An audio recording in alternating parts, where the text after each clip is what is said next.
My name is Mark Angelo. I'm the chair of the Rivers Institute at BCIT.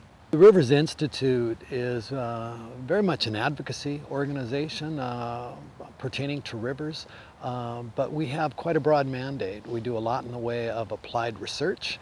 We're certainly involved in a number of progressive river-related projects from a river management point of view. Our work in the heart of the Fraser is an example of that, but also we do a lot of river restoration work, and this little creek behind us, Gishon Creek, is one such example of that. We also try and support and mentor the next generation of river stewards, young people with an interest in river conservation, river management, river restoration, and we provide lots of scholarships and bursaries for students that are inclined that way. My interest in rivers, my love of rivers, some of that was generated as a boy when I was in Montana. I got into paddling and fly fishing in a big way when I was young there. And I spent a lot of time on the Spring Creek, south of Livingston and north of the Yellowstone National Park boundary. Spring Creeks like Nelson's and Armstrong's. And I loved those creeks. You know, they're these magical places. They're deep, clear, incredibly productive waterways. I loved them because they were so intimate, and to fly fish them is truly a challenge, you know, because the fish in some of those spring creeks spook really easily.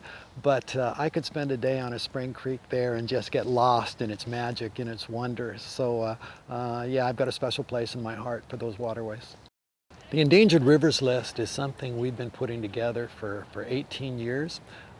It's based on input that we receive not only from members of the Outdoor Recreation Council, but from members of the public and also from those involved with river management around the province. So basically we spend several months soliciting and receiving nominations in terms of those rivers that are deemed to be endangered in this province, that face an array of threats. And I think the list is a really accurate snapshot of the state of our waterways, in that it represents the views not only of those who use and recreate on rivers, but also those who manage them. Among rivers highlighted this year, the Kettle River was highlighted, found its way onto the top of the list. And I think that was very appropriate too. The Kettle River is an amazing river, but it also faces an array of threats, the most noteworthy of which centers around excessive water extraction. And when I look at what's happening on the Kettle, I think it may well foreshadow the kinds of things we may see on other waterways in the interior, particularly in the face of ongoing climate change. The Kettle is, in fact, provincially significant. It is a river with outstanding values, and it is a river that's worthy of doing everything we can to ensure that it's properly cared for and properly managed.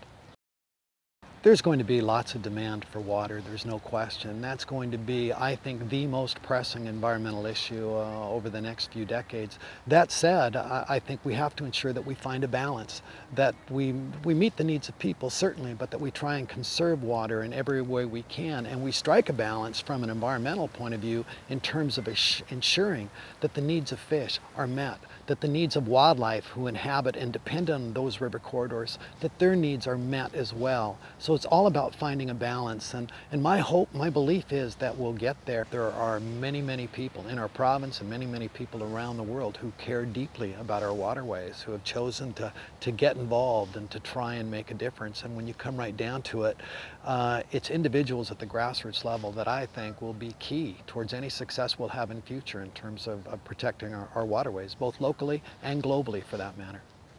You have to have hope.